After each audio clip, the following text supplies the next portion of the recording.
horas.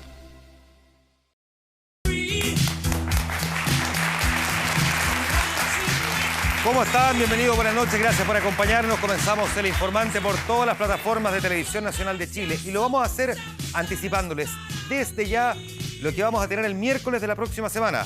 Debate presidencial, el Frente Amplio discutiendo cara a cara a Beatriz Sánchez y Alberto Mayol.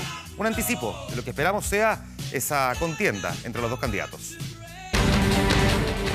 Solo Chile Vamos y el Frente Amplio tendrán elecciones primarias para definir a sus candidatos presidenciales. Esto es el Frente Amplio, se los estamos presentando, de esta manera vamos a trabajar. Saber cómo lo vamos a hacer posible, políticamente, económicamente, darle viabilidad. Esto es lo que nos motiva, es la política en serio. El Frente Amplio y la derecha que tendrán que prepararse para segunda vuelta. Nosotros queremos abrir puertas y ventanas a la democracia y a la participación ciudadana. Y escúchenlo bien, vamos a ganar. Será la próxima semana y lo haremos desde Valparaíso. Ellos quieren debatir en regiones y por lo tanto El Informante y la televisión pública se va a trasladar entonces hasta una de esas regiones y vamos a tener ese debate el miércoles de la próxima semana. ¿De qué vamos a hablar hoy? Se lo voy a resumir de varias maneras. A fines del año pasado, el séptimo juzgado civil dio luz verde para que legalmente se cambiara la identidad de un niño por el de una niña. Apareció, sin embargo, un abogado acusando al juez de prevaricación, es decir, de tener conscientemente un abandono de sus funciones. Al mismo tiempo, hace algunas semanas, la Superintendencia de Educación emitió un ordenamiento para todas las instituciones educacionales del país en el que establecía que no debían ser discriminados los niños transgénero. Tenían que contar, por ejemplo, con baños que fueran inclusivos, se establecía que no debía haber ningún estereotipo de género, que los alumnos podían elegir qué uniforme usar, ya sea de niña o de niño, o incluso escoger el nombre social con el que quieren ser llamados en esos establecimientos más allá del nombre legal. Se levantó también ahí una controversia.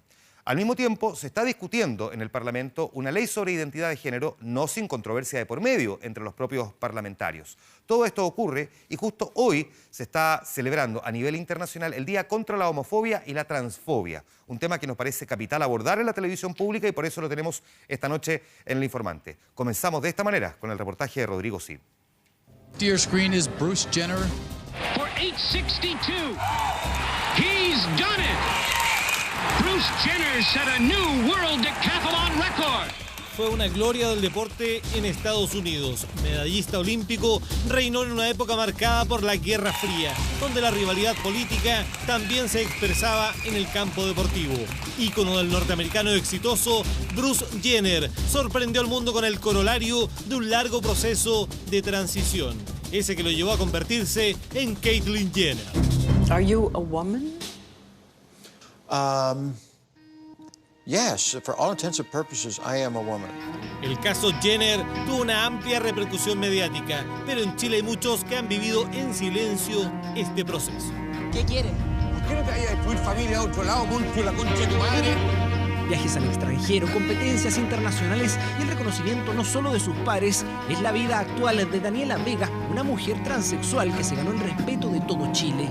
Pero su vida no siempre fue así. Que la gente haga esa definición o esa diferencia, porque para mí es parte de mi día a día y no me acuerdo que soy trans hasta que alguien me lo recuerda. Y cuando alguien me lo recuerda siento orgullo por eso. Transgénero se define como una persona que expresa un género que es distinto al asignado al nacer. Es decir, por ejemplo, un nene, bebé, que nace con pene, pero se siente mujer por dentro. En la mayoría de los casos, la persona transgénero tiene que recorrer un largo camino para conseguir la aceptación social. Es como si yo, a partir de este momento, te empiezo a tratar como mujer. Y a ti te haría como, no, pero si le estoy diciendo con distintas señales que soy un hombre. Un proceso de transición que está lleno de dificultades, prejuicios y discriminación. Nos molesta cuando algo no puede entrar en un casillero perfectamente etiquetado, eso es lo que nos molesta. O decimos es trans, pero es homosexual, pero es heterosexual, pero ¿qué le gusta? ¿Y qué tiene? Hay como un interés muy grande también de ¿y qué genitales tiene? Y nuestra cabecita está muy cuadriculada y todo tiene que entrar en un lugar preciso. Yo creo que es como esa confusión. Por la vía judicial se puede modificar el nombre y el sexo con que fue inscrita una persona. trámite que el año pasado realizaron con éxito los padres de un niño de 5 años. Pero la ONG Comunidad de Justicia se querelló por prevaricación contra el juez que autorizó el cambio. A mí me parece que lo que ahí se está haciendo es una forma de presionar a los jueces que me parece que es inaceptable. Es una forma de tratar de intimidar a un juez para que, quizás ya no a él porque él ya dictó sentencia, pero sí para los otros que van a conocer causas de rectificación de partida de nacimiento. En ese caso particular se trataba de menores de edad. Entonces jueces que estén conociendo este tipo de causas tengan presente que como ONG vamos a estar ahí persiguiéndolos a ustedes si es que ustedes fallan y por el delito de prevaricación vamos a interponer la querella. Entonces yo creo que es eso. Es una burda manera de buscar presionar a los jueces. La falta de concordancia entre la identidad legal y el género de una persona trans provoca una serie de complicaciones. Cuando uno va, por ejemplo, a votar, va con el carné. Cuando uno entra a una fiesta, va con el carné. Cuando uno va a buscar trabajo, cuando le quieren hacer un contrato de trabajo, tiene que presentar su carné o la fotocopia de su carné. Y evidentemente el desconocimiento de la realidad trans de una persona cuando se encuentra con un cuerpo distinto a lo que dice el carné de identidad produce segregación, produce discriminación. El Ministerio de Educación emitió una circular que entrega recomendaciones para la integración de la diversidad sexual en los colegios. No había regulación y eso significaba que se respetaba muchas veces la identidad legal del niño o niña trans y por lo tanto se exponía a un proceso de discriminación gratuito por parte de los adultos cuando su propio proceso de identidad social no estaba siendo respetado. Y esto en el uso de baños, en el uso de uniformes. Que en Chile se respete la identidad sexual de cada niño, el objetivo de una iniciativa que no ha estado exenta de polémica. Llegar e imponer una solución unilateralmente por parte del colegio puede dañar tanto a los alumnos como a los padres y apoderados y naturalmente también a los profesores. Entonces nosotros esperaríamos que hubiese un tiempo de implementación, pero además un tiempo de transición. Todo esto mientras en el Congreso aún se discute el proyecto de ley de identidad de género. El 7 de mayo cumplimos 4 años desde la presentación de este proyecto, una moción parlamentaria de senadores.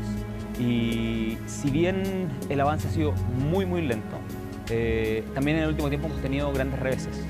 Se excluyó a los niños, niñas y adolescentes del proyecto de ley. Que no tengan que justificar todo el tiempo quiénes son. Es una tarea bastante cansadora para ellos. Es agotador tener que justificar quién eres y que no estás enfermo, que estás explicando cuál es tu identidad. Escuchar, entender, aceptar.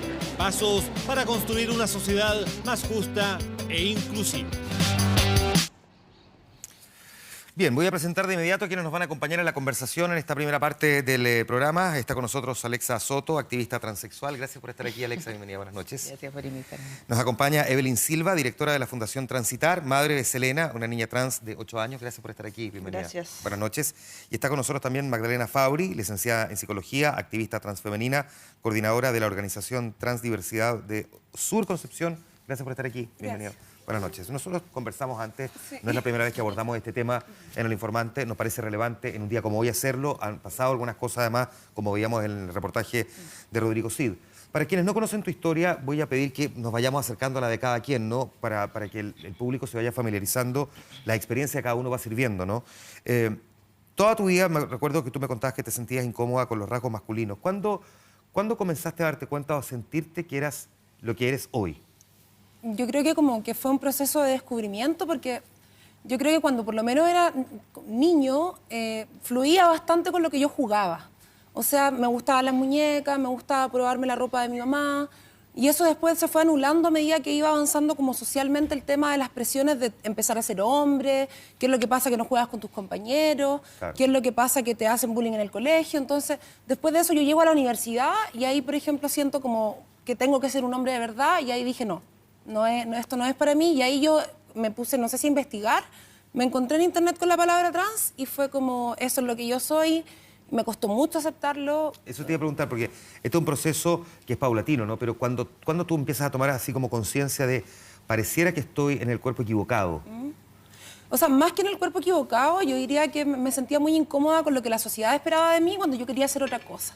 Entonces, claro, como sentir que este no era mi cuerpo, no, este es mi cuerpo, pero yo lo quería transformar. Desde el punto de vista del género me refiero, por supuesto. Claro, desde el punto de vista del género, como que yo lo quiero transformar a mi forma, quiero ejercer el derecho que tengo sobre él, y existe como, no sé, todas estas posibilidades de feminización, desde la cirugía hasta la hormonación, y eso es lo que yo quiero hacer con mi vida, y quiero como que me traten así, quiero que me llamen así. Ahora, me acuerdo en esta conversación que tuvimos hace algún tiempo, hace ya varios programas atrás, digamos, porque esto fue hace más de un año, que me contaste que de hecho enfrentaste una depresión, que esto fue un momento complejo. Tú me dices que te costó mucho asumirlo contigo, si es posible, hasta donde quieras, por cierto, contar cómo se vive ese proceso, porque es una depresión que está gatillada por un elemento que es muy específico, pero al mismo tiempo muy complicado, muy complejo.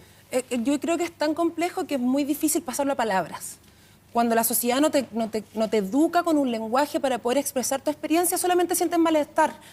Eso se llama angustia flotante, terror sin nombre, son todas las cosas que no podemos transformar en palabras. Entonces esa sensación de ansiedad, de incomodidad, iba creciendo, y en algún momento yo ni siquiera era capaz de decir, no, la verdad es que estoy teniendo una vida miserable. ¿Qué te decía tu familia? Porque entiendo que tú eres la menor de 3 hermanos, ¿no? Yo soy la menor del primer matrimonio de mi papá. ¿Y qué te decía tu familia, tu entorno más directo? Bueno, al principio fue difícil, mi mamá tenía mucho miedo, a ella le costó como comprender que no necesariamente era un peligro ser trans, porque lo es, pero en el fondo con la visibilidad, con gente que vale la pena, con muchas personas que en el fondo están ahí como agarrándote de la espalda. ¿Lo es por qué? Sería bueno que dijeras por qué es un peligro. Porque a ti te asesinan, el Estado te asesinan porque te niegan la educación, lo que está pasando con la circular. Hay grupos reaccionarios conservadores, por ejemplo, que no quieren que salga esta circular o que no se aplique, que no se les consultó a ellos. Es que no hay que consultar aquí. El problema es que existe un círculo de violencia institucional que nos transforma a las personas trans en personas precarizadas. O sea, si no accede a la educación, no accede al trabajo. De pasada, no sabes, como sin educación no tienes un discurso para defenderte en todas estas instituciones. En la salud la gente se confunde, no te dan ni siquiera una aspirina para cómo te sientas tú. Eso yo lo he vivido y ha sido como súper complejo el tema de que lo trans no se hable y que sea como un secreto social que existe y que cuando aparece como que pareciera que molestara. Tú lo socializaste con tu familia. ¿Qué pasó con ese segundo círculo, digamos, los amigos, o el colegio o la universidad? ¿Cómo lo fuiste abordando hasta luego iniciar ya los procesos de cambio que dices tú empezaste a averiguar a través de la web? O sea, al principio tenía mucho miedo como con gente muy específica y tenía miedo también del efecto bola de nieve que significa salir del closet. Claro. O sea, va a decirle uno al otro, al otro, al otro. Yo partí primero contándole a mi mamá y a mi papá. Me costó mucho contarle a mi hermano porque mi hermano es evangélico. Y obviamente él también tuvo su proceso ahí de empezar a adaptarse a mi nueva corporalidad. Y el tema de los amigos en general en la universidad, todo bien. Mis compañeros del colegio se lo esperaban. Tu colegio además tenía, digamos, una vinculación evangélica, ¿no? Mi colegio era evangélico. Claro. Yo hasta el día de hoy lo digo, y lo digo a la cámara, a toda la gente de mi colegio, la pasé pésimo. Y en definitiva fue porque sufrí mucha discriminación gracias a ese dogma religioso que sigue asesinando personas. ¿Cuándo tomas la decisión? Una cosa es cómo tú te sientes, una es empezar a descubrir lo que realmente eres y luego empezar a dar pasos concretos. Ya no es solamente conversarlo, discutirlo, sino que asumirlo desde el punto de vista físico. Eso es más difícil porque, por ejemplo, socialmente, ¿qué es lo que pasa? Las personas trans tenemos que pasar por unos trámites burocráticos tremendos. O sea, un certificado psicológico, cuando tú vas al psicólogo, gastas recursos, si vas al sistema público, claro, te ven una vez al mes. Entonces, y eso es un costo en tus recursos humanos, en tus recursos de tiempo, en tus recursos económicos. Y más encima, cuando tú llegas, el psicólogo te dice, no sé, el psiquiatra lo mismo. Entonces, poder pasar esas dos etapas que te piden un certificado psicológico, psiquiátrico y después acceder a un endocrinólogo que sepa, porque los endocrinólogos tampoco saben, es un tema complejo. Es un tema complejo porque no solamente es una pérdida de tiempo, de recursos, sino que también te obliga, emocional, claro. Es un desgaste emocional y te obliga a exponerte tanto. Tú haces un tratamiento hormonal, sí, ¿no es cierto? Y lo acompañas además con cirugía. No cirugía, por lo menos física, la genital sí. Por eso me refiero a hacer cirugía genital. Ambos son procesos de cambio muy importantes porque en el fondo tú puedes incluso quererlo, pero empiezas a experimentar cosas que nunca antes habías vivido. Sí, yo creo que es un proceso de adaptación complejo y cada persona lo vive de una forma distinta porque todas las personas tenemos personalidades distintas. Pero creo que, claro, como que incluso la adaptación en sí es dolorosa. ¿Y qué pasó con tu identidad legal? desde el punto de vista? Ya la cambié, por suerte. Fue un cacho, tuve que pagar. Me encantaría que saliera la ley de identidad de género, no tener que pagar, acceder a un trámite gratuito, expedito, que no me cuestione, que donde yo también hay ese otro gasto de recursos como emocionales, como temporales. Yo gasto tiempo haciendo esas cosas, dinero. O sea, y más encima, claro, si tú no tienes educación y trabajo, ¿cómo pagas eso? Entonces, claro, cuando yo hablo de este círculo de violencia institucional, estamos hablando de esta misma bola de nieve que parte desde la educación, donde nadie te dice, nadie te enseña a ser una buena persona trans, nadie te enseña cómo tratar con una persona trans, nadie te explica qué es lo que hace una persona trans, cómo vas a vivir, qué pasos seguir. La organización trans, y no hablo de mi organización, sino que la organización como un concepto, ha sido la salvación de las personas trans, porque nos estamos empoderando entre nosotras. Tu transición, Alexa, ¿cómo fue? ¿Cómo vives este proceso de cambio o de asumirlo contigo? ¿En qué momento tú te empiezas a dar cuenta? Yo creo que me sentí mujer igual toda la vida. Hay algo social que todo el rato te dice que no puedes ser una mujer si naciste hombre, que es distinto. Claro. Igual, cuando era pequeña todo el rato pensaba en querer ser mujer, pero también pensaba en la transición que tenía que pasar para ser mujer y me aterraba y decía, obvio que no, me conformo con ser un hombre homosexual y es mucho más fácil porque tengo que salir de un closet, ¿cachai? Como, claro. y te quedas ahí tal como está y mantienes más conforme, entre comillas, y contenta a la gente que está alrededor tuyo, que sabes que vas a incomodarlo de algún modo, ¿cachai? Pero en tu caso siempre fue consciente, tú dices que desde muy chiquitita sí, tú lo sentías. Siempre me sentí mujer y a pesar de pensar que era un chico homosexual, porque en un momento igual ya no pensé más en querer ser una mujer. Pensaba muy de niña en querer ser una mujer, pero ya cuando era adolescente era como, ya soy un hombre homosexual, muy realmente creyéndome el cuento de que lo era. Y siempre fui súper libre con mi expresión de género. Cuando iba en el colegio era una niña igual, como que usaba melenita, ¿cachai? O sea, no me llamaba Alexa, me seguía llamando Axel, pero mi expresión de género era la de una niña, ¿cachai? O sea, usaba Montgomery, una chasquilla recta, me maquillaba. De hecho, mis profesores tenían consejos de profesores para abordar el tema porque en realidad no sabían cómo tratarme. O sea, tenían problemas porque les daba como cosa decirme que no me maquillara, ponte tú, porque a las niñas no las dejaban maquillarse y a los hombres, en verdad, no les tenían que decir que no se maquillaran porque ninguno se maquillaba y yo era el único niño que se maquillaba y parecía una niña. Entonces, todo el mundo se sentía un poco incómodo porque sabían que yo tampoco estaba cómoda con mi identidad.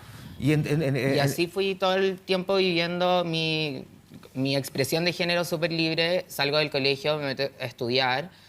Después salgo y empiezo a trabajar, me voy a vivir sola y ahí es donde... como la parte de la Universidad de la Magdalena a mí me pasó cuando entré... O sea, cuando me fui a vivir sola, en realidad. Como que quería interactuar más con hombres, quería tener un pololo, qué sé yo. Y ahí fui teniendo mucho rechazo del mundo homosexual. Todos me trataban como... En realidad que era como un fleto que parecía demasiado mujer y no le gustaba a los hombres, ¿cachai? ¿Ese rechazo lo recibías, perdón, de quiénes lo recibían? Del mundo homosexual. ¿El mismo mundo homosexual? Sí, de todas maneras. Porque yo no les he preguntado, esto lo abordamos antes y probablemente hay quienes, más de alguien se vaya a confundir con lo que voy a decir ahora, pero la identidad de género no necesariamente va acompañada con la identidad sexual. Es decir, claro, con la orientación sexual. Por lo tanto, para que no haya confusión, o sea, tú eres mujer hoy, pero perfectamente podrían seguir gustándote las mujeres. Claro, o sea, que eso ser una mujer lesbiana, en el fondo, como no tiene nada que ver. En este programa no le preguntamos por la orientación sexual a nadie, o sea, tú decides contarla, pero si tú quieres contarla, la puedes contar, digamos. No, yo soy pansexual, yo no tengo problemas, no discrimino. No discriminas. A mí me gusta quien me gusta. ¿A ti te gusta quien te gusta más allá de si es sí, no es que me gusta toda la gente, en verdad. Yo creo que como parte de la aceptación y de asumirme yo como deseable, fue aceptar otros cuerpos deseables y entender que la heterosexualidad es una norma. Perfecto. En tu caso, tú tenías atracción por los hombres siempre. Sí, pero igual era un problema porque no me gustaban los hombres gay, me gustaban los hombres heterosexuales igual. Entonces igual yo era un niño gay, no pasaba nada. Y ahí me fui sintiendo súper incómoda con mi cuerpo a medida que fui creciendo, porque cuando era chica era súper delgada, entonces igual tenía un cuerpo femenino. Y después como a los 23 años ya empecé como a crecer un poco más, me empecé a sentir cada vez más incómoda. ¿Se veía más lejana más la posibilidad de convertirte físicamente en la representación femenina que tú querías, no? Claro, porque en un momento igual seguí siendo súper libre con mi expresión de género, usaba falda, usaba tacos, seguía siendo Axel, pero me daba lo mismo la ropa que usara, como que estaba siendo libre y expresándome como yo quería y me daba lo mismo la norma en el fondo. ¿En tu familia, perdona, qué te decían? Porque entiendo más o menos digamos, las confusiones o los procesos de adaptación de un colegio, de una universidad, pero digamos, es más fácil tratar de buscar, no sé si es más fácil, es menos difícil tratar de buscar adaptaciones en entornos sociales que a lo mejor te comprendan. Pero en el caso de la familia es muy difícil rehuir, digamos, la familia de la familia. ¿Cómo lo enfrentaban? O sea, mis papás igual, yo creo que siempre fui así de libre porque igual mi papá siempre me alentó a seguir lo que yo quería. ¿No fue un tema? No fue un tema. De hecho, cuando les conté a mis papás que era trans, ellos no tuvieron ningún problema y fue como... Igual lo sospechábamos. ¿Qué es lo que más te preguntan? Porque desde la sobre República la ignorancia... De todas maneras. De todas maneras, o sea, yo ¿Sobre creo qué? que sobre mis genitales. Sobre tus genitales. Sí. ¿Tú te sometiste también a una intervención? Sí, yo me sometí a una intervención, pero yo creo que igual ese es como la pregunta más frecuente a las personas trans. Yo creo que toda la gente cuando te dicen esta persona es transexual piensa si tiene vagina o si tiene pene al final. Que todo se reduce a eso, pero en realidad los genitales no te hacen mujer ni hombre. Evidente. Bueno, Evelyn, tu caso es distinto. Tú eres mamá de Selena, una niña transgénero. Tú vives la experiencia y nos puedes contar por lo mismo, cómo tú lo percibes y cómo tú te das cuenta. Wow, con la Cele fue bien complejo porque ella era muy chica. Era muy chica, tenía 3 años y medio cuando la Selena empieza sus rasgos de querer hacer esta transición. Y fue en el año 2013, donde además la niñez trans no era un tema aún instaurado. Yo cuando me acerco a la OTD, había un niño trans como ella, pero tenía 11 años. La Selena apenas hablaba, era de este porte. Entonces fue como, ¿qué hacemos con ella en el fondo? También fui a otras organizaciones de diversidad ¿Qué sexual. rasgos te decían, aquí hay algo de lo que tengo que hacerme cargo? Ella. La Selena fue muy perseverante. Muy perseverante. Yo creo ella que era ella, o sea, tú la sentías así, tal cual. Ella despertaba todas las noches, 3, 4 veces en la noche. Ya mañana amanezco niña, mamá. Ya mañana puedo ser mujer. Ya mañana me vas a cambiar el nombre. Ya mañana me voy a poder formar en la fila de las niñas como todas mis compañeras del jardín. Entonces, hasta entre el año y medio y los 3 y medio, como vivió dentro de nuestra casa y la dejábamos ser en el fondo, para nosotros no era un tema. Es mi hija más chica, yo tengo 4 hijos, por lo tanto habían juguetes como para los 2 géneros y no había mucho problema. Y siempre uno pensando, además, esto es una etapa, se le va a quitar, está imitando. Bueno, dentro de la casa no es tema, no nos importaba tanto. Cuando ella entra al jardín es cuando empiezan los problemas. Tú decías, en el fondo, es un niño que tiene más bien ciertos rasgos dije, femeninos. Este cabro va pa' gay. Ya. Como... eso es lo que pensaste. Era como lo que uno piensa cuando tenía un hijo tan chico que, claro, yo lo veía distinto. Yo tengo un hijo más grande también. Y eran súper distintos los dos. ¿Qué diferencia de edad? 8 años, 8 o 10 ¿Y qué le pasa a tu hijo con Selena? O sea, cuando empieza, digamos, a ser parte de un tema de conversación familiar. Porque una cosa es el padre, o la madre, particularmente la madre, lo aborda seguramente de una manera distinta, pero el hermano es como... Curiosamente, hasta que la Selena hace su tránsito de género, no tenían nada en común. Nada. A pesar de ser 2 niños, compartiendo la pieza de 2 niños, la Selena llevaba todos sus juguetes, los juguetes de sus hermanas a la cuna, los vestidos de las hermanas a la cuna. Entonces mi hijo se molestaba mucho. Mamá, este cabro, mira cómo... Hoy día se llevan regio. Una niña y un niño y hoy día se llevan regio. ¿Qué le pasa a una mamá cuando se da cuenta de una cosa como esta? Cuando te orientan y te dicen más o menos esto es lo que está pasando. ¿Qué te pasó a ti? Al principio me sentí súper sola. Creo que me sentí muy sola porque yo me eduqué y me concienticé a juntarme y reunirme con muchas personas transgénero. Esa fue mi meta primera, entender ese mundo que yo no sabía lo que pasaba por la cabeza de mi hija. Yo amo a mi hija por sobre todas las cosas, pero ella es trans y yo no. Y yo siempre digo, no sé lo que vive mi hija en el diario afuera de mi casa. ¿Y cómo aprendiste? Porque, con la Magda, con la Alexa. Ahora, como bien dicen ustedes, cada historia es única y irrepetible, digamos. Por sí, lo tanto... pero tienen características en común que las hacen muy similares. ¿Sí? Sí. O sea, son todas distintas, pero al final igual todas tenemos que pasar las mismas cosas. De hecho, cuando una conoce una niña trans, como que, por ejemplo, cuando la Evelyn cuenta que la Selena le preguntaba como cuándo me formo la fiel a las niñas, mañana voy a ser mujer, como que yo pienso que yo lo pensaba, pero me daba miedo decirlo. Obvio. Yo pienso como que hay como ahora como que los niños tienen otra genética millennial nomás, pero yo la verdad, generación claro. Z, qué sé yo. Pero es una cosa distinta, o sea, pero cuando lo conversas tú te encuentras con otras personas trans o nos encontramos con personas vinculadas con lo trans, nos encontramos con experiencias en común y eso es lo que nos ayuda a formar un discurso político. Déjame preguntarle a Jimena Sepúlveda, psiquiatra de niños y adolescentes de la Clínica Las Condes, que la tenemos en un móvil para que nos oriente también ante algunas consultas. Jimena, gracias por estar con nosotros esta noche. Bienvenida al Informante. Buenas noches, Juan Manuel. Primero, ¿cuán común son las consultas de los padres frente a esta realidad de sus hijos? Mira, en general estas consultas no son como el motivo de consulta primario. Eso es lo que vemos habitualmente en la clínica, ¿ya? Es más frecuente que consulten por otros síntomas, ¿no?, que tienen que ver con salud mental y que en la exploración misma empieza a aparecer esta situación. Ya, perfecto.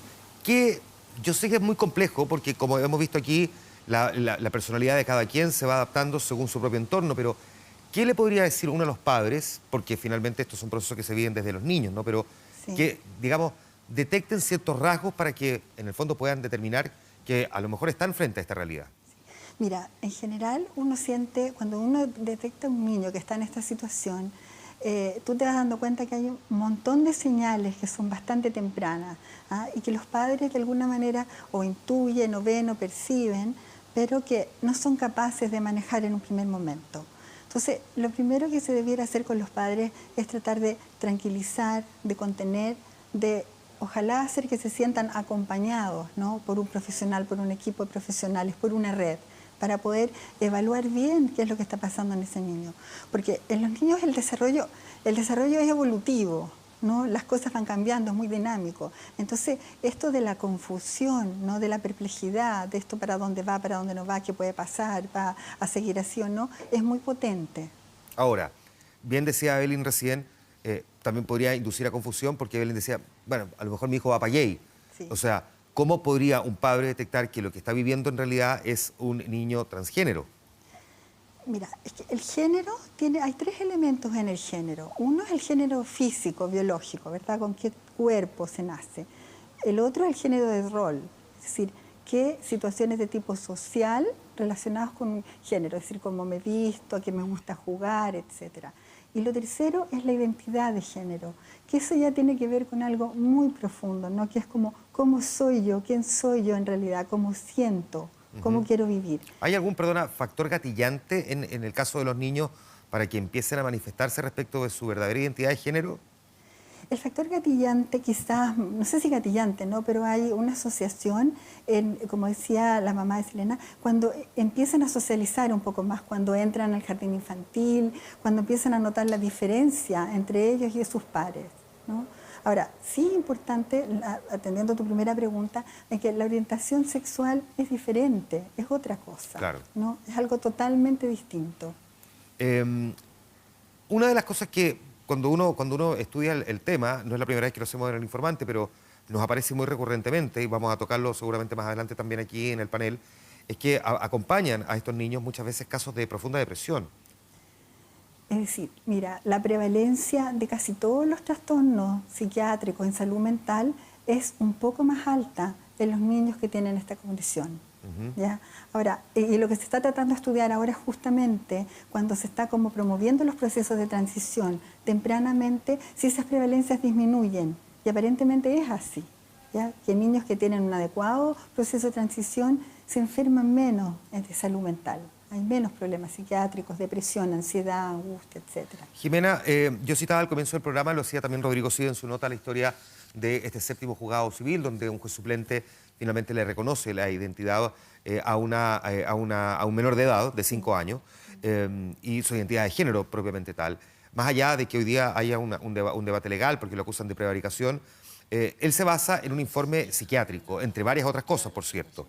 Me gustaría preguntarte a ti, en tu calidad también de psiquiatra, si efectivamente consideras que debiese existir hoy día una ley que ampare de mejor manera también esta realidad.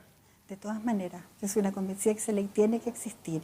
Quizás donde hay que poner mucho cuidado es en la evaluación previa, ¿verdad? Porque como son niños pequeños, también hay una posibilidad de cambio a lo largo de la vida. ¿Ya? No hay muchos estudios que puedan revisar esto, pero se ha visto que cerca de un 75 a 100% de los niños que tienen manifestaciones transgénero la mantienen en la adultez. Pero hay un porcentaje que no. Jimena Sepúlveda, psiquiatra de niños y adolescentes, conversando con nosotros desde la Clínica Las Condes. Muchas gracias, Jimena, que estés muy bien. Buenas noches. Buenas noches. Déjeme volver entonces al relato que ustedes hacen y vuelvo contigo, Evelyn. Aquí tenemos uno detecta, pero no siempre los padres detectan. ¿Qué le recomendarías o qué le dirías tú a los papás que hoy día, a lo mejor en estos momentos, están viviendo la duda? ¿Y qué le dirías también a los papás que miran esto con absoluta lejanía? A ver, es súper difícil porque tú vives en un mundo binario y heteronormado que te dice que tienes que ser de cual o tal forma. Y esto viene como en el ADN de las personas, además. Yo creo que primero a los papás perder el miedo a que los chicos exploren el género. Nadie se vuelve trans. No se puede influenciar a un niño a ser trans. Imposible, eso no pasa. No porque tú dejes que el niño se ponga un vestido, salga hacia la calle, es que lo estás volviendo trans. Ningún chiquillo chico se va a dejar vestir del género que no es. Imposible. Ellos saben quiénes son, lo tienen súper claro. Entre los 3 y los 5 años los niños empiezan a explorar su identidad de género y el rol con el cual ellos se identifican. Tal cual como lo vivieron ustedes también, o sea, tu identidad de hombre cuando tú decías, no quiero vestirme así. Yo me identifico bastante con la historia de Alexa, o sea, creo que éramos como de polos distintos, sí, porque yo como que me refugié como en lo gótico, como la androginidad, porque obviamente era la excusa para pintarte la uña negra y los ojos, pero fue como un poco lo mismo, o sea, bueno, a ella también le tocó de alguna forma enfrentarse a la vida adulta. Sí. Porque, por ejemplo, a mí me preguntaban, bueno, esto era hasta hace un tiempo, 6 años atrás, yo me preguntaba a mí misma cómo me veía y yo decía así como, con un marido cocinando en la casa.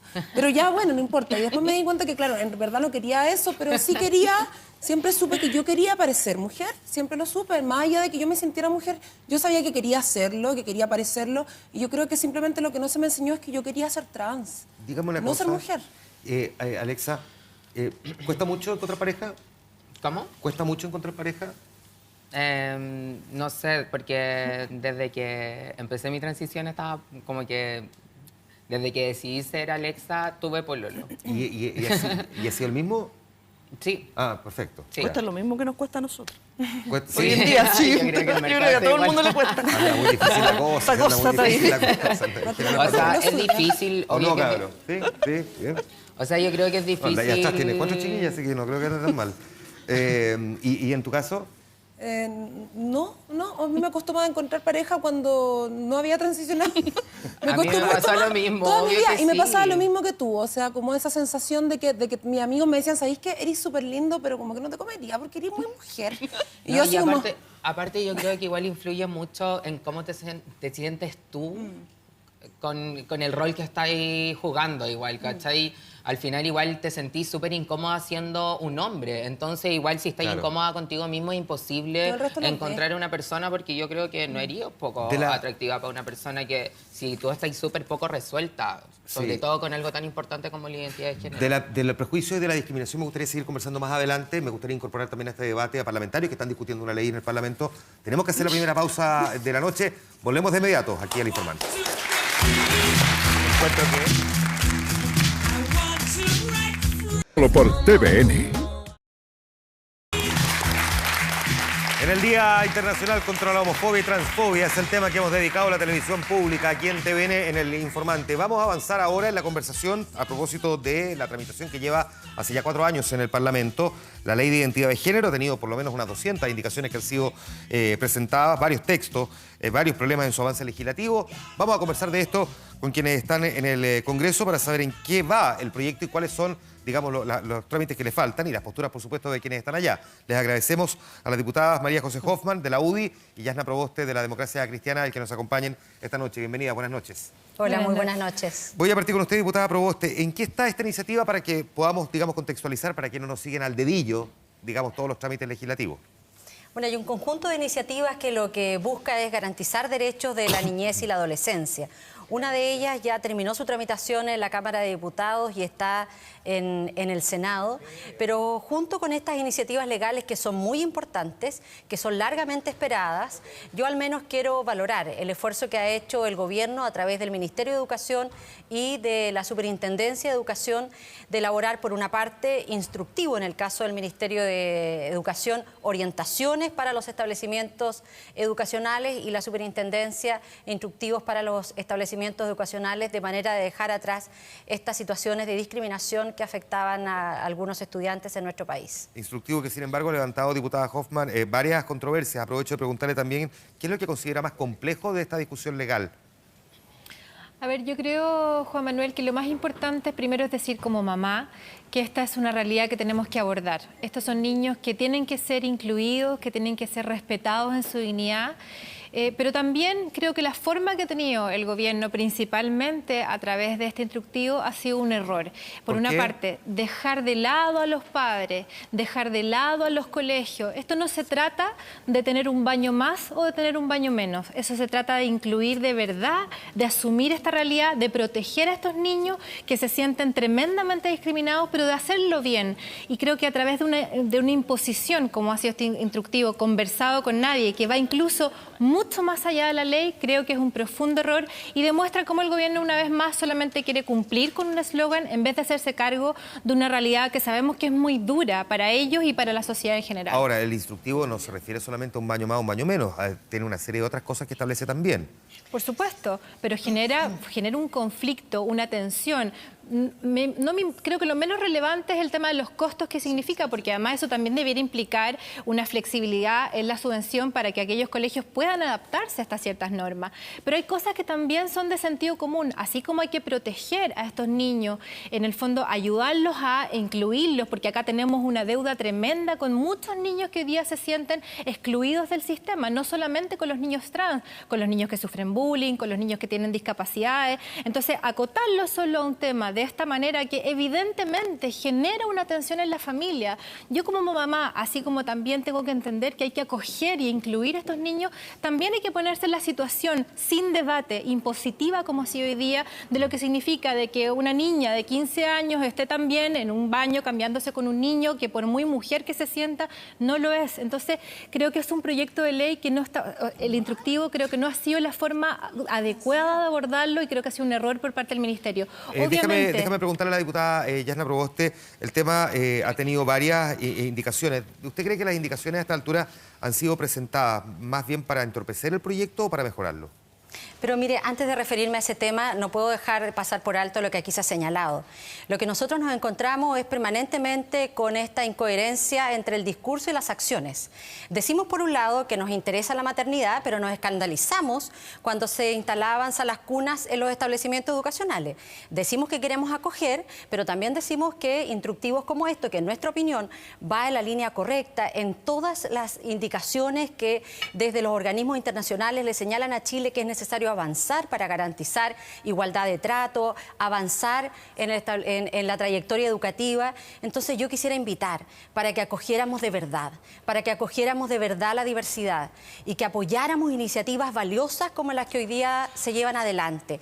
Estas orientaciones del Ministerio de Educación en conjunto con el instructivo de la Superintendencia es un tremendo paso acogedor, humanista, cristiano, de hacer realidad este discurso de que queremos acoger a aquellos que son diferentes. Y ahora quiero entrar en materia respecto del proyecto que tú me preguntabas, Juan Manuel. Yo le preguntaba si las indicaciones al final están contribuyendo o están retrasando el proyecto.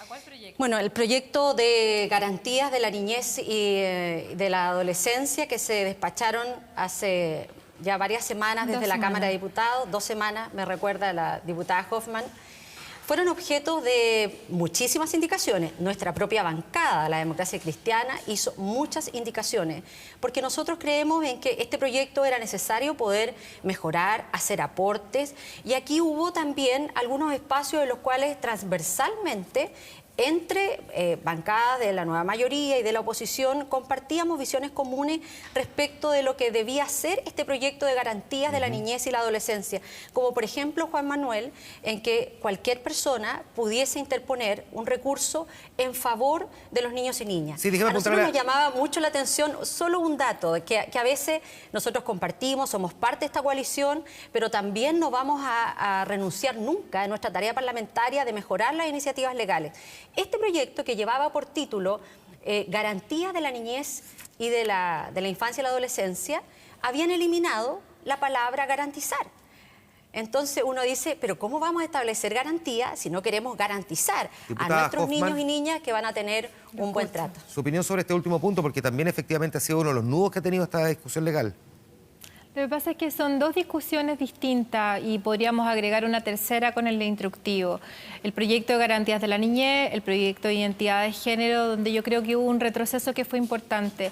Y no se trata solamente, aquí creo que yo comparto la visión de la diputada Proboste en que nos hagamos cargo en forma seria de este tema. Y insisto, la forma en que se ha hecho por parte del Ministerio de Educación, lo que tiene que ver con la superintendencia a través de este circular, creo que no aporta en este sentido. Quizás el debate que estamos teniendo sobre este proyecto y principalmente sobre identidad de género, creo que aborda el proyecto de una manera distinta, porque no basta con imponer de una manera, creo que el superintendente no se hace cargo de la realidad de verdad y concuerdo que tiene que haber una distancia muy reducida entre lo que es el discurso y lo que es la realidad, y aquí efectivamente se genera una tensión innecesaria. ¿A qué se refiere con tensión innecesaria? A ver, es que entendámoslo bien, porque... En el tema del instructivo es evidente que excluir a los padres y que excluir a los colegios de una realidad tan dolorosa como la que viven estos niños trans y muchos otros niños que son discriminados, me parece que no es la forma de debatir. Merece, Juan Manuel, un tratamiento distinto. Ahora, el proyecto de identidad de género ha tenido también muchas modificaciones y acá entrando más en el tema de fondo con lo que tiene que ver de si un niño tiene o no tiene derecho a sentirse mujer siendo hombre o hombre siendo mujer, ese es el tema de fondo, cómo abordamos ese debate. Y esta circular sale de eso e impone una forma que además choca con lo que es la libertad de enseñanza de los colegios, que es una tensión que tenemos que resolver. Una duda, no para ambas le pregunto, esto de que en algún momento se planteara que uno de los nudos críticos que tenía era que un tercero pudiera eventualmente oponerse frente a quien planteaba esto de asumir su nuevo género. ¿Qué pasa exactamente con este último punto? Bueno, en el proyecto de garantías para la niñez, la infancia y la adolescencia, se plantean en parte de estos artículos la necesidad de que exista libertad para que la persona defina su calidad de género y no necesariamente del sexo que está marcado a la hora de nacer. Ustedes tenían un debate muy interesante antes de nuestra participación en este programa, escuchando a quienes han vivido esta realidad. Y yo creo que una sociedad como la nuestra tiene que poner en sintonía la legislación, pero también acciones mucho más concretas como las que ha llevado adelante el gobierno a través del Ministerio de Educación y de la Superintendencia de Educación. Una última pregunta. Hay quienes han denominado toda esta discusión que estamos teniendo como un debate o una imposición de ideología de género. Me gustaría saber primero, diputada Hoffman, y luego, diputada Proboste, si comparten ese concepto que induce también a ciertas confusiones. A ver, estamos discutiendo un proyecto en el Senado que tiene que ver con la ideología de género y a mí me parece que si detrás de la circular está esta eslogan o esta ideología, creo que no es el camino correcto. Y porque ahí hay también un choque con lo que le decía recién que tiene que ver con la libertad de enseñanza. Pero yo en esto quiero ser súper clara. Aquí hay un bien que proteger y ese es el futuro y el bien de nuestros niños, el bien superior. Y en eso hay que hacerse cargo de verdad. Este proyecto lo que establecía inicialmente era que un niño de 5 años podía incluso definir cómo se sentía, si se sentía hombre y se sentía mujer. Creo que entregarle esa responsabilidad a un niño de 5 años es una irresponsabilidad. Por lo tanto, acá lo que tenemos que hacer es asumirlo en serio. Muy distinto es, Juan Manuel, Perdón, la solamente para entenderlo, diputado, ¿se le puede entregar a un edad. juez esa responsabilidad entonces? Yo creo que aquí tenemos que... Yo estoy muy abierta, Juan Manuel, al debate. Y eso es lo que tenemos que definir. ¿Pero a quién se le entrega esa responsabilidad? Si no se le puede entregar a un niño, ¿a quién? Por supuesto que los padres, por supuesto que los padres, no cabe ninguna duda. Ahora, es que por eso tenemos el caso de unos padres que llevaron el tema ante un tribunal y ahora al juez lo acusan de prevaricación. Me gustaría saber qué piensa sobre ese punto. yo no estoy de acuerdo con esa querella y quiero ser muy clara porque entiendo el sentido jurídico que tiene cuando un juez va más allá de la interpretación de la ley, pero ese no es el fondo del problema. El fondo del problema es que hoy día legalmente efectivamente no existe esa posibilidad dentro de las alternativas que te establece la ley. Por eso yo creo que es mucho más valiente y razonable para este Congreso como para el gobierno afrontar el tema en serio y aquí verlo dentro de todas sus aristas. Hay una realidad, hay niños que necesitan protección, hay niños que son discriminados, que son violentados. Y no solo como parlamentaria cristiana y católica creo que hay que protegerlos, sino que también como mamá. Pero hagámoslo bien. Yo no creo, y aquí es donde uno marca posición, que un niño de 5 años tenga la capacidad de definir si se siente mujer o si se siente hombre. Diputada, y no solamente Proboste, para él, también para los niños que lo acompañan. Diputada Proboste, ¿usted cree que un niño o una niña de 5 años puede definirlo? Aquí tengo la madre de alguien Juan que Manuel, mucho antes que eso ya lo sentía. Juan Manuel, dígame. Yo creo que este es un tema extremadamente complejo, difícil. Lo es. Que uno no puede hacer una caricatura de aquello. Y aquí se ha tratado de decir, mire, los niños a los 3 años, a los 5 años le van a pedir al Eso dice Estado el proyecto de ley. que haga, que se haga una operación. Y lo que nosotros apoyamos y lo que nosotros aprobamos ya en el sistema, ya en el proyecto de sistemas de garantías para la infancia y la niñez, es un rol importante de la familia, pero tal como nosotros lo escuchamos por el retorno, la mamá de ella decía, yo no sé lo que siente mi hija, porque no puedo, a pesar de todo el cariño que siento, ponerme en el lugar de ella. Y yo lo que creo es que así como tantas madres, tantos padres, tantos profesionales que están contribuyendo a una sociedad que se base en el mayor respeto de la diversidad, a la no discriminación, tenemos que hacer este esfuerzo de ponernos en el lugar del otro y ser realmente una sociedad que acoja. El padre Felipe Berríos lo decía hace pocos días en esta entrevista a propósito de los instructivos del Ministerio de Educación y de la Superintendencia. Decía, es lo más cristiano que he visto en el último tiempo y por lo tanto yo lo que creo es que también hoy día la legislación tiene que abordar y ponerse en el lugar de aquellos que tienen una condición distinta, pero no por ello pueden ser objeto de las discriminaciones como las que hemos vivido hasta este tiempo. Diputada María José Hoffman, diputada Yasna Proboste, desde el Congreso Totalmente les agradezco a ambas el que hayan conversado esta noche con muchas nosotros aquí en el Informativo. Que esté muy bien, muchas gracias, buenas noches. Muchas gracias, buenas noches. Tenemos que hacer la pausa, pero nos quedan todavía algunos temas pendientes que conversar con nuestros invitados y además queremos mostrar unas estadísticas que también son inquietantes, pero que nos sirven para reflejar la realidad que estamos viviendo en Chile frente a este tema. Volvemos de inmediato.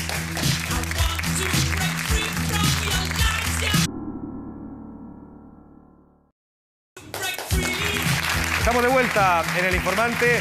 Algunas estadísticas que me parece que son importantes de mostrar en esta jornada, en el Día Internacional contra la Homofobia y la Transfobia. Déjenme enseñárselas aquí porque, bueno, cuando estamos discutiendo sobre, por ejemplo, cambios de nombre por cambio de sexo, si uno lo mira por los años, se da cuenta de que, digamos, es bastante variable. Solo en 2017 llevamos 19, pero el total del 2013 fue 23, 45 en 2014...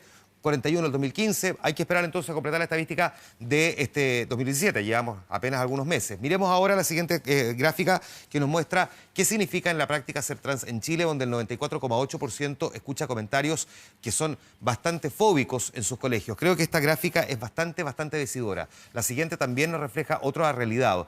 Más de la mitad de los jóvenes, ya sea lesbianas, gays, transexuales, bisexuales, son acosados y han faltado a clases en el último mes.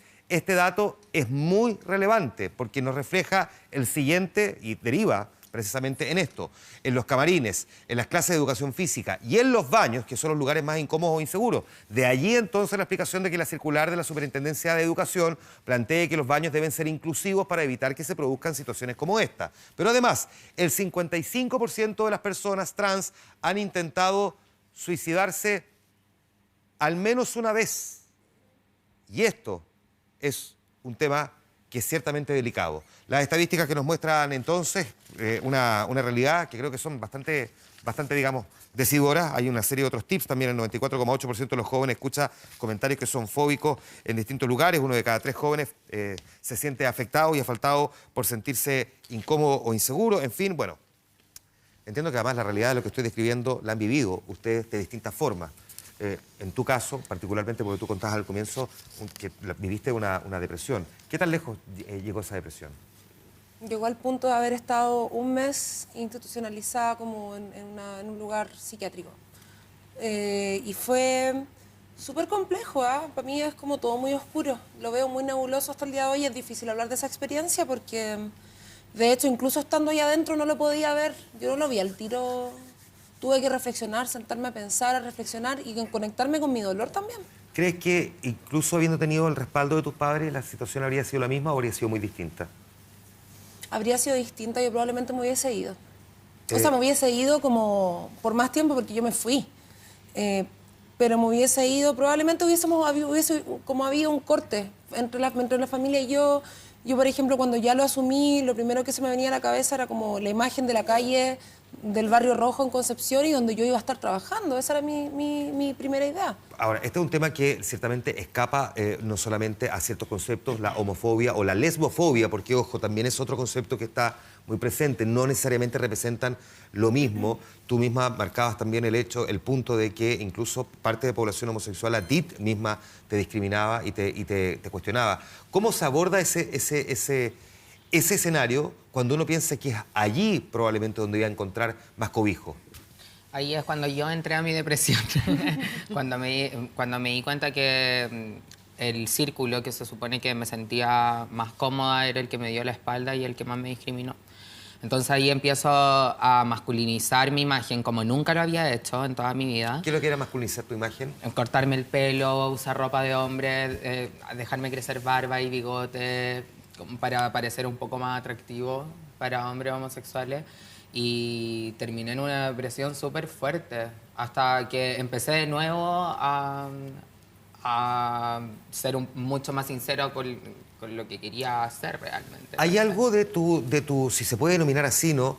Rasgo masculino, digamos, del nacimiento, que sientas que conserves todavía y que te guste conservar o que te hubiese gustado conservar? No. Nada. Obvio que no, yo creo, o sea, yo por lo menos siempre creo que parezco un niño igual. Pero porque las trans igual todo el rato creemos que parecemos niños. Como que todo el mundo me dice, no, en verdad parecí mina. Pero claro, como cuando recién empieza una transición, en el fondo como que, entre comillas, te dibujas una mujer encima todos los días y bueno, todo el tiempo pensáis que te veís niño, pero la gente igual te ve diferente porque una se ve todos los días al espejo, no sé. Tú tienes hartos seguidores en tus redes sociales, particularmente en Instagram, sí. De hecho, y lo has utilizado además como una plataforma para poder acercarte a la gente desde esta óptica. No sé si podemos mostrar, señor director, algunas fotos para que nos ayuden a orientarlo. Regia. O sea, no, increíble las fotos. Estupenda esta cámara. Ahora, si no vamos a ir con esa, déjame preguntarte, ¿qué te dice la gente cuando te comenta? Y porque tú dices que la utilizas en función de algo, le das un sentido social. Sí, de hecho, o sea, en mis redes sociales yo salí del closet trans.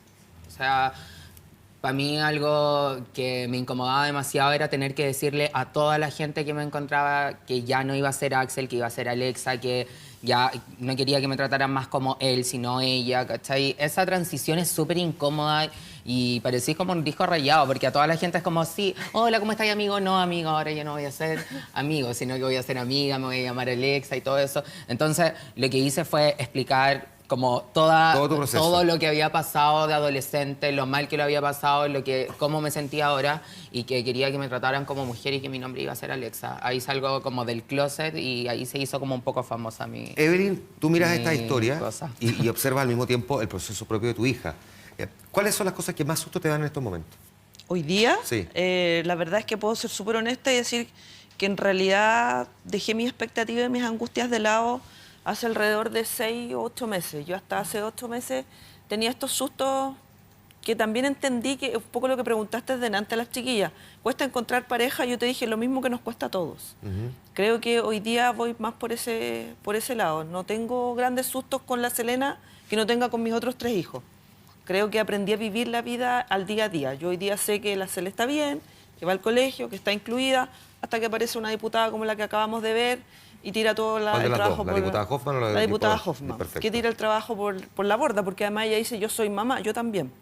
Yo tengo 4 hijos, no volví a mi hija trans. Mi hija no es que quiso ser niña, mi hija es niña.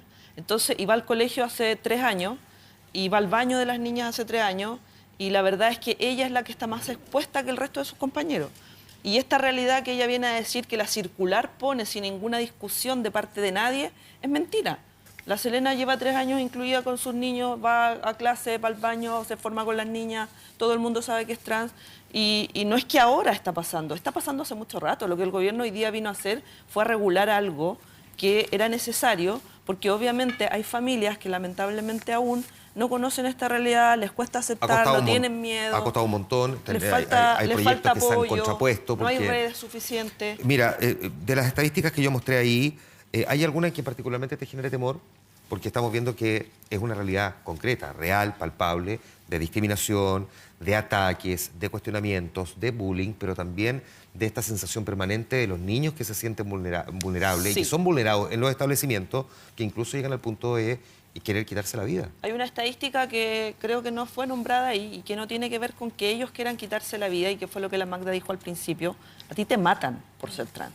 Esa estadística a mí me da mucho temor. Cuando ocurrió el ataque de Orlando el año pasado, y a uno como mamá se le encoge el corazón y tú decís, oh, ¿qué hago? ¿La escondo? ¿No le digo a nadie? Mucha gente mira a la Selena y me dice, oye, pero si no se le nota, ¿por qué decirlo? Yo le digo, ¿pero qué se le tiene que notar? Bueno, nosotros hicimos un programa desde Orlando, hicimos un informante desde Orlando con ese atentado, y una de las cosas que nos decían los papás de los cabros que estaban en esa discoteca, que fue la que fue víctima del ataque, que era una discoteca gay, era si se cuestionaban si a lo mejor sus hijos debían ocultar su identidad sexual, o por el contrario, era ahora salir a dar esta defensa por lo que son.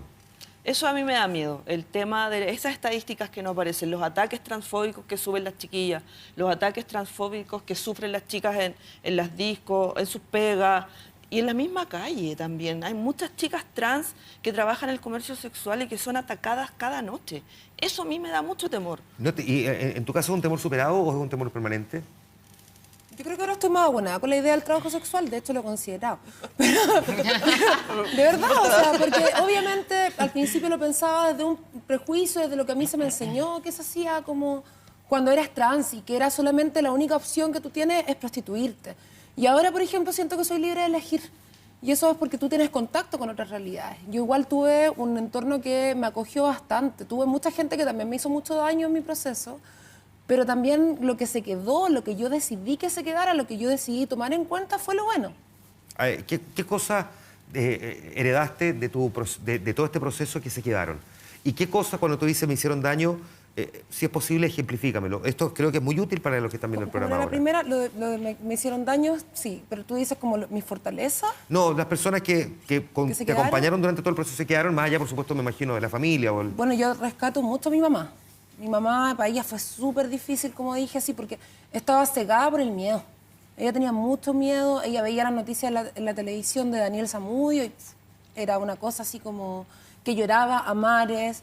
Mi mamá, yo salía a la calle y me decía, ten cuidado. Por eso mi pregunta inicial cuando decía, si no te da susto, es, hoy estás en televisión, estás enfrentando las cámaras, estás contando tu historia. ¿Ese temor no te aparece de repente? Sí, me aparece. De hecho, una vez me pasó que después del informante pasado en el que estuve acá, se me aproximó un hombre en el metro, yo por suerte estaba con mi pololo, y me dice como, ¿tú eres la Magdalena Fabri? Y yo así como, sí, hola. Y me dice así como, te viene el informante. Esto fue hace como, ya había pasado un año del informante. Y me dio miedo. Me dio miedo porque el tipo se veía raro, y ojalá que lo esté viendo, me diste miedo. De verdad, me dio miedo y más encima porque, claro, ¿qué pasa si yo no hubiese estado sola? Porque lo único que me dice, yo le digo, sí, hola, te presento a mi pololo. Y llega y me dice, no sabía que estabas pololeando. Y se fue como al final del metro pidiéndome... O a lo mejor te iba a pedir el teléfono. O sea, pero es que independientemente, esto no es solamente transfobia, también es misoginia. Sí, obvio. Entonces, ¿a ti no te da susto dar la cara y que de repente te pase esto? O sea, yo soy una persona súper visible en internet. Entonces igual me expongo harto, pero creo que es necesario igual. Al final, mostrando tu realidad, podí hacer entender a muchas personas que existen otras realidades. A mí hay muchas personas que se me acercan, que me piden consejos de dónde dirigirse, de cuáles son los procesos que tienen que hacer para poder tomar hormonas, que me preguntan sobre mi experiencia personal de mi reasignación genital, un montón de cosas. Se me han acercado, de hecho, también de mujeres que son mamás, jóvenes, y me dicen, yo no tenía idea de lo que era ser transexual, y te leo todos los posts que escribí y en realidad me pongo en tus zapatos y te entiendo. Y si mi hijo en algún momento me dice que quiere ser una niña o mi hija que quiere ser un niño, la voy a apoyar porque creo que es válido. Evelyn, por último, ellas viven su propio proceso de adaptación, ellas. Tú, en cambio, lo afrontas desde la perspectiva de la madre. ¿Qué pasa, por ejemplo, cuando tú te reúnes o tienes reuniones de apoderados, tu propia familia, no sé, tu propia generación, cuando ve que tú has vivido este proceso? ¿Qué te dicen a ti? ¿Cómo interactúas con ellos? Bueno, yo te dije al principio que mi proceso más que nada había sido súper en solitario desde ser mamá de una niña tan pequeña. Y me sigue pasando igual. Me sigue pasando igual. Yo creo que mucha gente hace causa común con tu lógica, en el fondo, y hablo fuera del mundo trans porque en realidad lo que dijo la Magda es cierto. Entre las organizaciones, con todo y todo, igual nos conocemos, nos apoyamos, los chiquillos son cuidados en las marchas y todo, y qué sé yo. Pero desde afuera tú vives un mundo en el cual es como, dale, pero mientras no le guste a mi hijo. ¿Cachai? O sea, ¡ay, qué lindo! Pero hoy día vamos a ver qué pasa en séptimo. ¿Cachai? Está en tercero, es la princesa, claro. Es maravillosa, qué rico, todas las niñitas juegan y qué sé yo. Pero vamos a ver qué pasa en octavo básico, es distinto. Entonces uno lo vive, lo sabe, lo hace consciente también. ¿Y Selena también lo hace consciente? No, la Selena es mucho más pilla en eso. Y está como yo te dije antes, su evolución del género es muy amplia. Ella ama su cuerpo y mamá, qué pena que tú no tengas pene. O sea, qué lata, ¿cachai? Porque para ella es lo maravilloso, lo que existe. Y es lo que tiene hoy. Por eso yo te dije, no vivo expectativas de vida. Hoy día es esto, está feliz, veamos qué pasa mañana. ¿Sabes? Pero no tengo más angustia de ese modo. Pero sí es un mundo bien solitario el ser trans. Porque mientras el resto del mundo en la reunión de apoderados conversa de la colación, de la prueba, del libro, tú decís, chuta, a mí lo que me importa es que mi hija esté protegida. La verdad es que los puntos de la PSU me dan lo mismo, el CINSE me da lo mismo. Obvio. Les quiero agradecer a las tres que hayan estado conversando con nosotros buena parte del programa durante esta noche. Un aplauso para nuestras tres invitadas. Realmente testimonios que valen, son valiosos y además ayudan a orientar muchísimo y particularmente en un día como hoy. Así que muchas gracias a las tres. Nos queda todavía pendiente contarles una cosa y detallárselas. Vamos a la pausa, volvemos de inmediato. Vale la pena también, espero.